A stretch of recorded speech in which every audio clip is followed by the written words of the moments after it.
그 전에 제가 한번 이제 가구를 사서 조립을 보통 이제 할 때가 있었는데, 내가 딱 그 이제 박스를 개봉을 하고 이러면서 뭐 이쯤이야 그냥 뭐 우습게 그냥 쉽게 할 수 있지. 그래서 열심히 했어요. 막 열심히 조립을 딱 했는데 나사가 남는 게 있는 거예요. 남는 게. 그래서 이 설명서를 다시 꺼내서 봤더니 중간에 나사를 빼먹은 겁니다. 그래서 다시 또 다 해체를 또 했어요. 그거 빠지면 안 될 것 같더라고. 그래서 다시 이제 또 설명서를 보면서 그렇게 조립해서 쓰는 가구가 있는데, 여러분, 우리의 인생도 저는 마찬가지라고 생각이 되어집니다.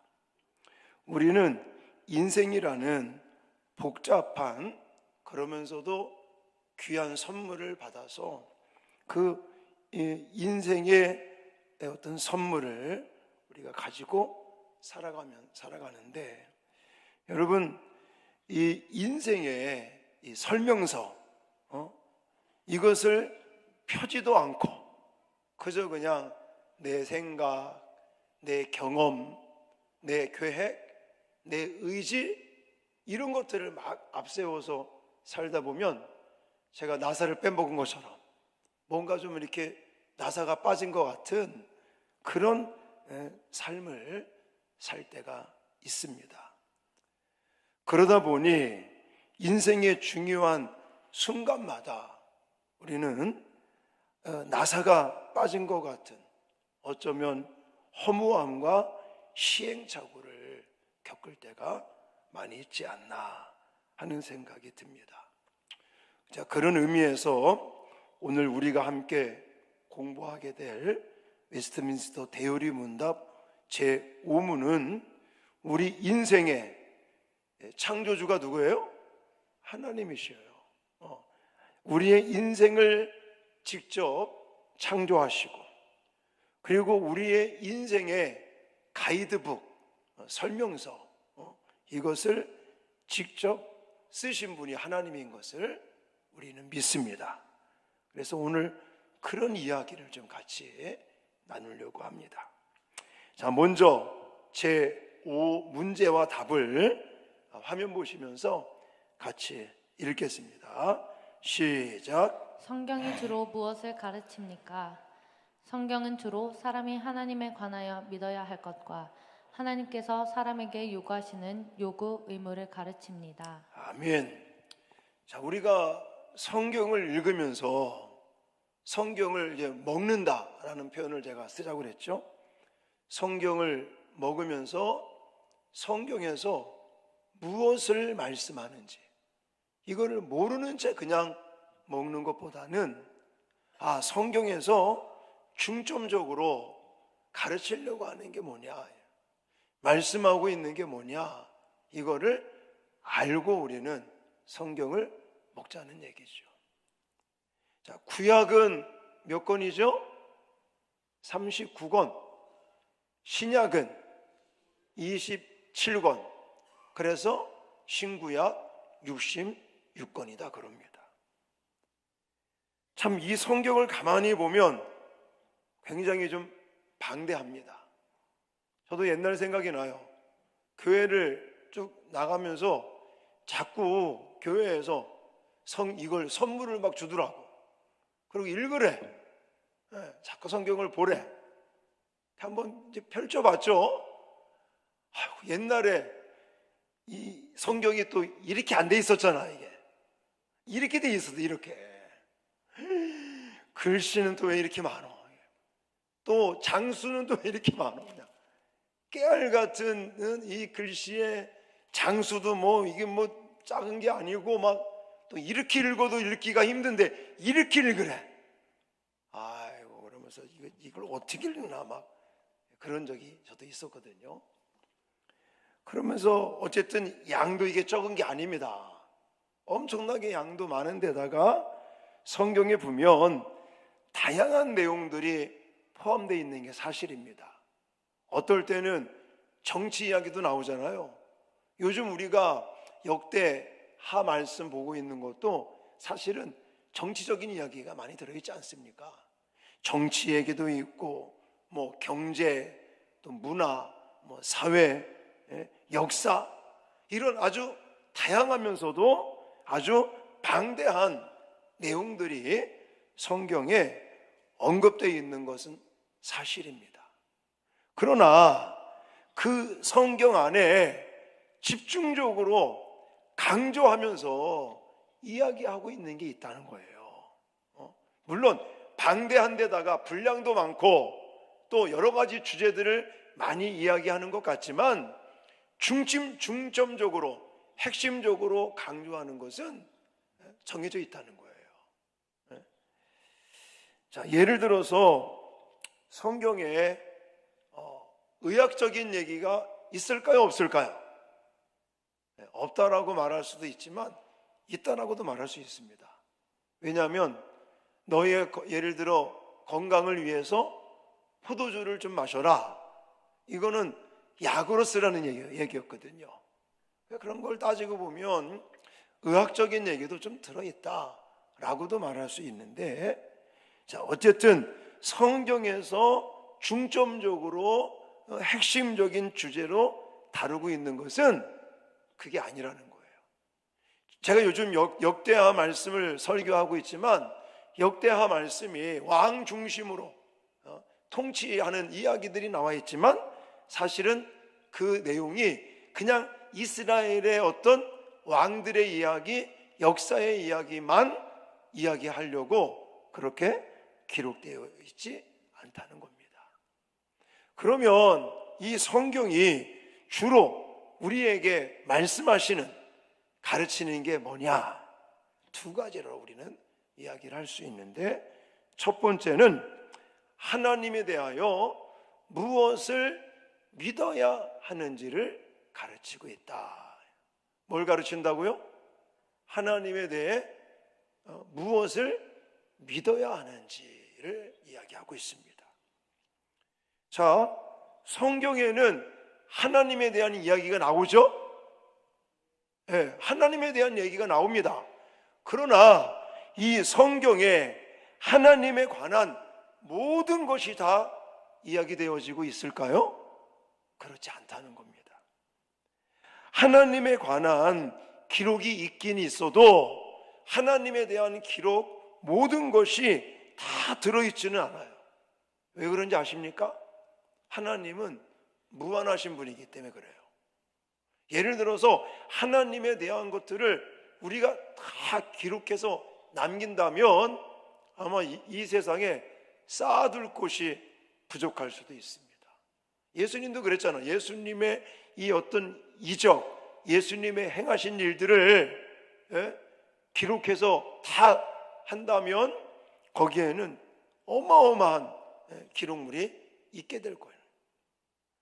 그래서 하나님에 관해서 물론 이야기는 하고 있지만 하나님에 관한 모든 것을 다 완벽하게 기록하고 있는 것은 아니고, 다만 하나님에 대해서 우리가 구원을 어떻게 받는 것인지, 어떻게 믿고 어떻게 구원을 받게 되는지, 거기에 따른 지혜가, 그 구원에 대한 이야기는 완벽하게 들어있다, 충분하게 들어있다라고 말한다는 것입니다.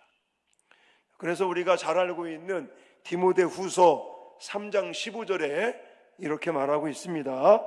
자, 읽겠습니다. 시작. 또 어려서부터 성경을 알았나니 성경은 능히 너로 하여금 그리스도 예수 안에 있는 믿음으로 말미암아 구원에 이르는 지혜가 있게 하느니라. 아멘. 여기 보면 성경은 능히 너로 하여금 구원에 이르는 지혜가 있게 하느니라, 이렇게 말하고 있습니다. 성경은 구원으로 인도하는 진리를 중점적으로 이야기하고 있다는 거예요. 그러므로 성경은요, 역사가 들어있지만 역사책이라고 말하면 안 됩니다. 성경은 철학적인 이야기도 들어있어요. 그렇다고 해서 철학책이라고 말해서도 안 됩니다. 성경에 도덕적이고 윤리적인 이야기 있습니까? 없습니까? 있죠. 거짓 증거하지 말라, 이 율법적인 이야기를 많이 하고 있잖아요. 그렇다고 해서 성경을 율법책이다, 도덕책이다, 이렇게만 이야기하면 안 된다는 것입니다. 물론 그런 이야기, 도덕적인 이야기, 또 철학적인 이야기, 역사 이야기, 이런 것도 말하고 있지만 중점적인 것은 그걸 말하려고 하는 게 아니라 그 역사의 내용을 가지고, 철학적인 내용을 가지고, 또 율법적이고 또 도덕적인 이야기를 가지고 결국은 궁극적으로 하나님은 우리에게 뭘 가르치려고 한다고요?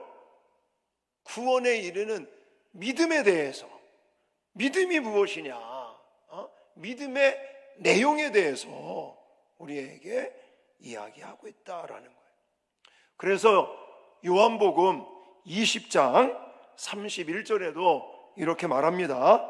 읽겠습니다. 시작. 오직 이것을 기록함은 너희로 예수께서 하나님의 아들 그리스도이심을 믿게 하려 함이요 또 너희로 믿고 그 이름을 힘입어 생명을 얻게 하려 함이니라. 아멘. 자, 오직이라는 단어는 이거 한 가지밖에 없다는 거예요.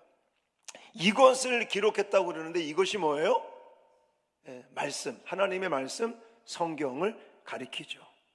그러니까 성경을 기록한 오직 한 가지 이유는 믿고 구원에 이르는 생명을 얻게 하기 위함이다 라고 말씀을 하고 있습니다. 다시 말해서 성경은 우리에게 무엇을 중점적으로 가르치느냐? 구원을 어떻게 얻느냐? 믿음. 그러니까 우리가 무엇을 믿어야 어떻게 구원을 받는 것인가? 믿음의 내용에 대해서 중점적으로 가르치고 있다라는 것입니다. 특히 하나님께서 우리를 구원하시기 위해서 무엇을 행하셨는지, 또 주님께서 어떤 일들을 중점적으로 하셨는지, 우리의 죄를 사하시기 위해서 어떻게 하셨는지, 죄에 빠진 우리 인간들을 구원에 이르도록 어떻게 역사하셨는지, 이런 이야기를 중점적으로 이야기하고 있다라는 거예요. 꼭 기억하십시오. 성경에서 물론 역사 이야기도 나오고 철학적인 얘기도 나오고 윤리적인 얘기도 나오고 다양한 이야기가 나오고 있지만, 사실은 그것은 우리가 무엇을 믿고 어떻게 구원을 받을 수 있는가, 그걸 설명하기 위해서 그런 이야기가 나오는 거지, 그것만을 위해서 이야기하고 있지 않다라는 것입니다. 그 다음에 두 번째, 성경이 우리에게 가르쳐주는 두 번째 뭐라고요? 하나님께서 우리에게 요구하시는 의무가 무엇이냐를 가르치기 위해서 성경을 주셨다. 이 이야기를 하면 부담을 느끼시는 분들이 많아요. 왜냐하면 하나님이 우리한테 자꾸 요구하신다고 그래. 어떻게 요구하시죠? 나를 사랑해라, 나를 경외해라, 지켜라, 하지 말라, 해라, 이런 요구사항, 요구하시는 의무라는 단어를 쓰니까 좀 부담스러운데요? 이렇게 말하는 사람이 있어요. 하지만 하나님께서 우리에게 요구하시는 의무, 우리의 본분이죠. 우리의 본분. 그것은 우리를 올가매기 위한 쇠사슬이 아니라는 거예요. 하나님이 우리를 이렇게 올가매서 조종하고 우리를 이용해 먹기 위해서 하나님이 이거 해라, 이거 하면 안 된다, 이런 요구를 하시는 게 아니라는 거예요. 오히려 저와 여러분들을 보호하시고 지키시고 복주시고 안전하게 울타리 쳐주시기 위해서 그랬다라는 거예요. 자, 그런 겁니다. 예를 들어 세계적인 피아니스트가 있어요. 막 얼마나 연주를 잘하는지. 세계적인 피아니스트가 무대에 올라가서 아주 화려한 연주를 하면 관객들이 막 박수를 치고 너무너무 좋아합니다. 자, 이 연주자가 이렇게 멋진 연주를 하며 건반을 막 누릴 수 있는 이유는 뭘까요? 이거는요, 작곡가, 음악이라는 것이 작곡을 하는 사람이 있지 않습니까?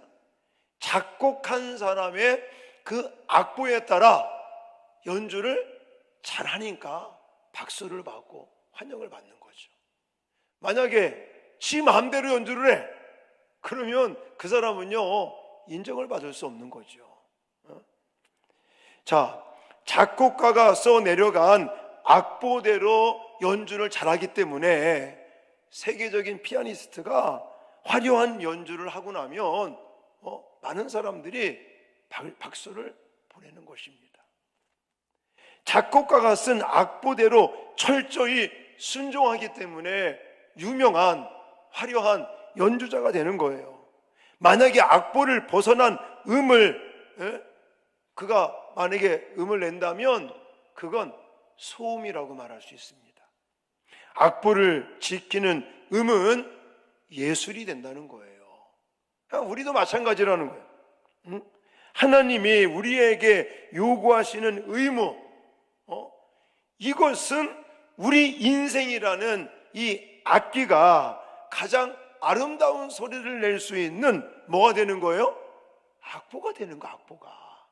하나님께서 우리한테 요구하시면서 이거 해라, 이거 하지 말라 라는 것은 우리를 올가매고 우리를 조종하고 이러려고 하는 게 아니라 우리로 하여금 아주 유명한, 아주 잘하는 연주자가 되게 하기 위한 악보와 같은 역할을 하는 것이다 라는 거예요. 여러분, 이거에 그냥 제가 하는 얘기가 아니고 성경에 말씀하고 있습니다. 자, 예를 들어서 여러분, 만약에 여러분이 이거를 잘 지키면 5억을 주겠다. 그러면 부담으로 옵니까? 예를 들어 내가 아침마다 일어나서 열심히 식사를 해라. 그러면 5억을 줄게. 만약에 그랬다고 치십시다. 그러면 아침에 일어나서 밥 먹는 게 이게 부담스러울까요? 아니, 좋잖아요. 아침 먹어서 건강해지죠? 5억도 벌죠? 그거를 부담스럽다고 말하면 바보지, 바보. 안 그렇습니까? 사실 똑같은 거라고요. 하나님께서 우리에게 이거 해라, 이거 하지 말라, 나를 사랑해라, 나를 경외해라, 이웃을 내 몸과 같이 사랑하라, 이런 요구사항들, 이것이 우리를 올가매기 위한, 우리를 조종하기 위한 하나님의 종을 만들기 위한 게 아니고요, 결국은 그것이 우리를 행복하게 만드는 거예요. 우리를 복되게 하는 거라고요. 자, 신명기 20장에 나와 있습니다. 자, 신명기 20장 12절 13절 시작. 이스라엘아, 내 하나님 여호와께서 내게 요구하시는 것이 무엇이냐? 곧 내 하나님 여호와를 경외하여 그의 모든 도를 행하고 그를 사랑하며 마음을 다하고 뜻을 다하여 내 하나님 여호와를 섬기고 내가 오늘 내 행복을 위하여 내게 명하는 여호와의 명령과 규례를 지킬 것이 아니냐. 아멘. 여기 13절에 보시면 뭐라고 그랬어요? 내가 오늘 무엇을 위하여? 내 행복을 위하여라는 거예요. 그러니까 하나님께서 우리에게 경외해라, 사랑하라, 뭐해라 이렇게 요구하시는 것은 물론 하나님께도 영광이 되지만 사실은 우리에게 그게 복된 거예요. 그것이 우리에게 행복인 거예요. 그래서 하나님이 우리에게 이렇게 명령과 규례를 주시면서 요구하시면서 이 요구대로 살아라, 지켜라 라고 말씀을 하시는 것입니다. 여러분, 우리에게 요구하시는 것들이 어디에 있다고요? 성경 안에 있는 거죠. 그런데 우리는 자꾸만 다른 것으로 찾으려고 그래. 우리의 행복을 다른 것으로 찾으려고 한단 말이죠. 하나님께서 우리에게 요구하시는 의무, 이건 무엇을 위해서라고요? 우리의 행복을 위해서. 그러면 우리의 행복을 위해서 우리는 어디를 봐야 되는 거예요? 하나님의 요구하시는 의무에 대해서. 그게 어디 있다고요? 성경 66권 안에 있다고요. 어떤 분은 또 그래. 목사님, 구약은 율법이고 신약은 복음 아닙니까? 맞을까요? 아닙니다. 구약 안에도 율법도 있고 복음도 있는 거고요. 그러니까 어떻게 믿어야 되는지, 무엇을 믿어야 되는지, 이게 신약에만 나와 있지 않다고요. 구약 안에도 믿음의 내용, 무엇을 믿어야 되는지, 어떻게 믿어야 되는지, 이 복음에 대한 이야기가 신약에만 나온 게 아니라 구약에 나와요. 구약도 믿음에 대해서, 복음에 대해서, 또 율법이나 이거에 대해서, 삶에 대해서 어떻게 살아야 될지 같이 말씀하고 있죠. 어떤 사람은 또 신약에만 복음이 있다라고 주장하는 사람이 잘못된 겁니다. 신약에도요, 얼마나 예수님께서 율법에 대한 이야기를, 율법을 폐하시는 게 아니라니까요. 오히려 예수님은요, 율법을 더 강화를 시켜서 강화. 어떻게 했어요? 모세의 율법에는 살인하지 말라, 간음하지 말라 그렇게 했지만 예수님은 마음에 미워하는 마음을 가졌어도 살인했다, 음욕을 품으면 간음했다, 이렇게까지 말씀을 하시지 않습니까? 그래서 구약은 율법, 신약은 복음, 이 말도 틀린 겁니다. 높아심의 말씀을 드렸고, 하나님께서 우리에게 요구하시는 그 의무, 본분을 찾을 어떤 다른 어디에서 찾을 수 있는 곳은 아무도 없다. 오직 성경 안에만 있는 것이다. 성경 외에 그 어디에서도 하나님께서 우리에게 요구하시는 본분을 찾을 수 없습니다. 신구약 성경만이 하나님의 감동으로 기록된 하나님의 말씀이고, 그 안에 무엇을 믿어야 되는지, 믿음의 내용과 또 하나님께서 우리에게 요구하시는 의무, 믿는 자들이 어떻게 살아야 될 것인가 라고 하는 이 부분을 말씀을 통해서 우리에게 주셨고, 우리는 이 성경을 통해 삶의 변화를 추구할 수 있다는 사실을 꼭 믿으시기 바랍니다. 우리의 소망이 그거잖아요. 우리의 소망이 날마다 우리가 변하는 거잖아요. 어떻게 변해요? 예수님을 닮아 변하는 거예요. 어떻게 하면 예수님처럼 살 수 없을까? 복음성가가 있듯이 어떻게 하면 예수님을 닮아갈 수 있을까? 어떻게 해야 예수 그리스도의 장성한 분량에까지 자라날 수 있을까? 어떻게 해야 예수의 신실한 제자로 살 수 있을까? 이 고민을 우리가 많이 하고 있는데 답은 어디 있다고요? 성경이에요. 성경. 디모데 후서, 오늘 우리가 읽었던 본문이죠. 3장 16절 17절에도 분명하게 말하고 있습니다.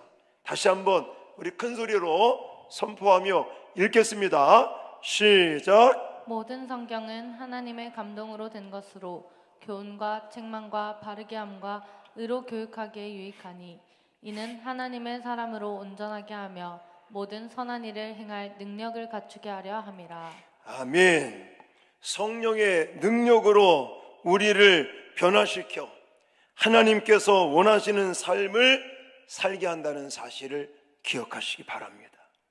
그러므로 성경이 주로 가르치는 것은 첫 번째, 믿음의 내용, 무엇을 믿을 것인가 라고 하는 것이라면, 두 번째는 믿는 우리가 하나님의 요구, 하나님의 그 요구하시는 의무에 대해서 과연 어떻게 살아야 되는가, 삶의 내용에 대해서 이야기하고 있는 것입니다. 성경은 하나님이 우리에게 원하시는 행동이 무엇인지 상세하게 설명해 주고 있습니다. 그러므로 그 설명서대로 살면 우리에게 엄청난 복이 임하는 거예요. 제가 아까 가구 조립하는 거 얘기하지 않았습니까? 설명서대로 하면 헤맬 이유가 없어요. 설명서대로만 하면 나중에 나사가 빠질 이유가 없어요.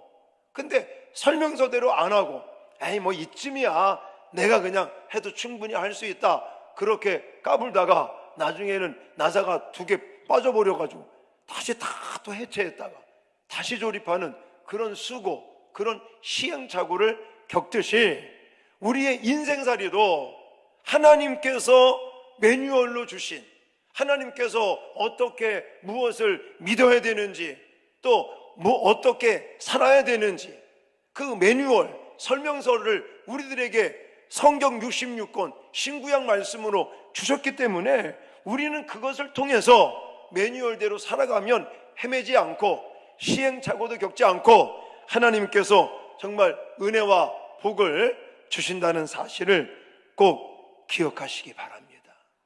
그래서 성경에 우리가 집중해야 될 이유가 여기 있는 거예요.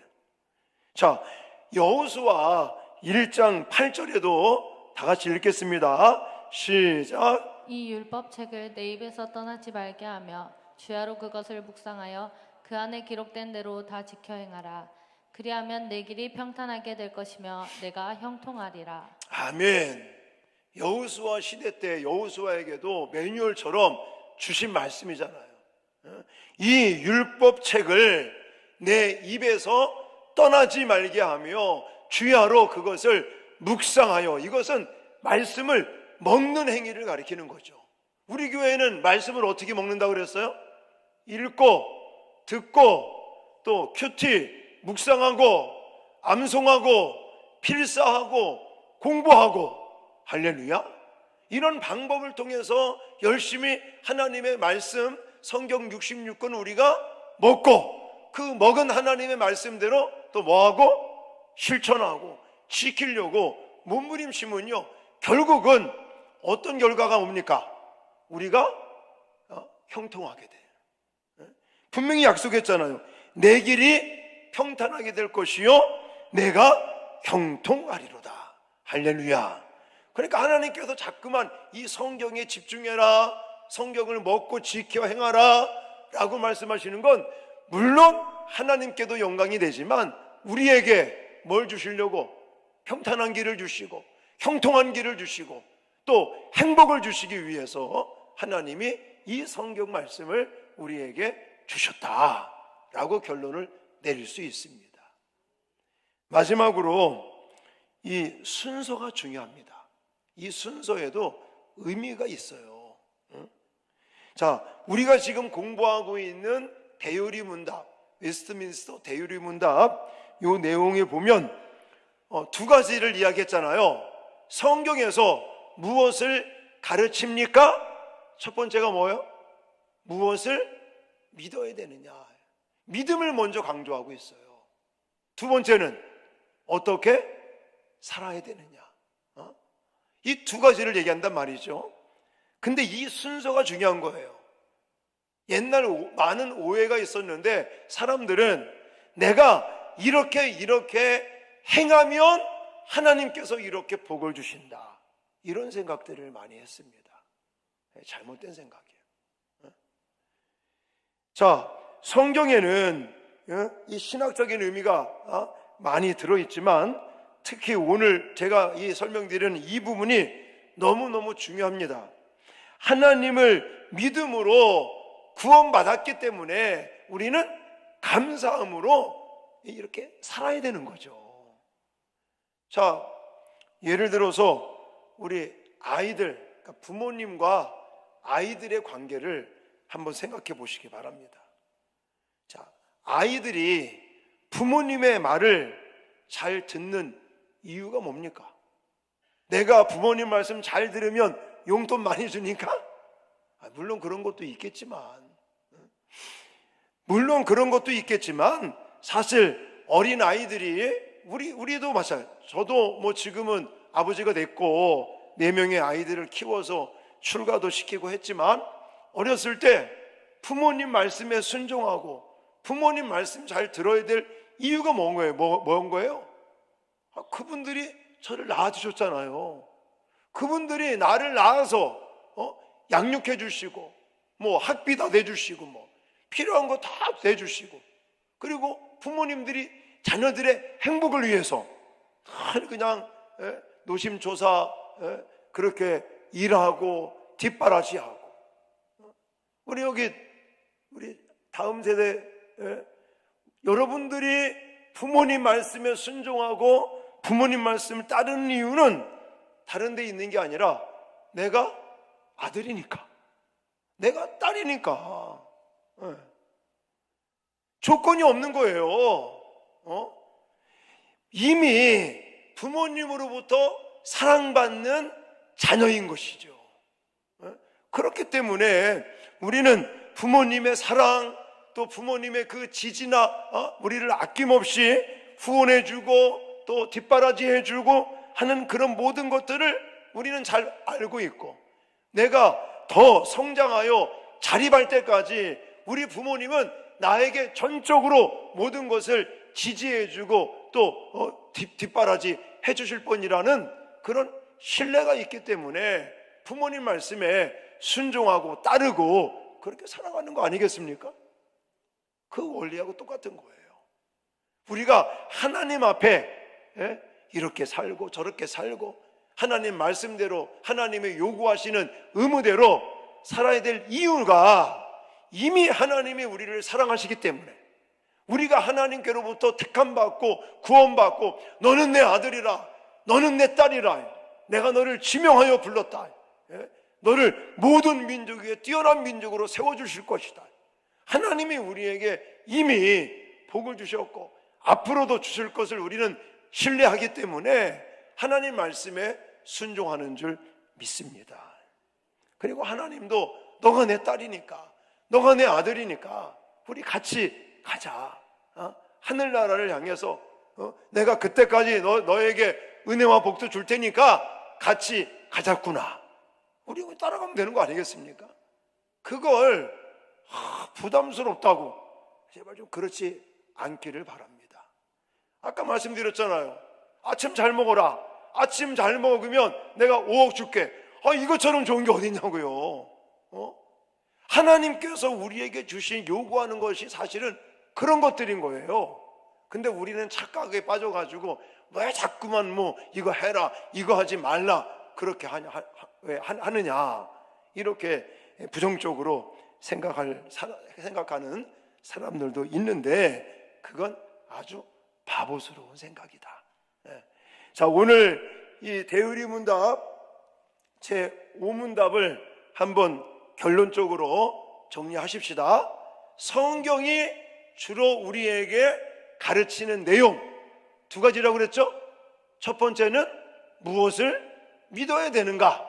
이거는 믿음의 내용이고 복음이고 교리라고 말할 수 있습니다. 이것은 구약에도 있고 신약에도 있어요. 또 2번째는요, 성경이 우리에게 중점적으로 가르치는 것 2번째, 이제 믿는 우리가 어떻게 무엇을 살아야 되느냐, 어떻게 살아야 되느냐, 무엇을 행해야 되느냐라는 것을 가르치는 삶의 내용에 대해서 중점적으로 가르치고 있는데, 그것은 율법 또 윤리, 도덕이라고도 말하는데 이것도 구약에도 있고 신약에도 다 들어있다라고 말씀을 드렸습니다.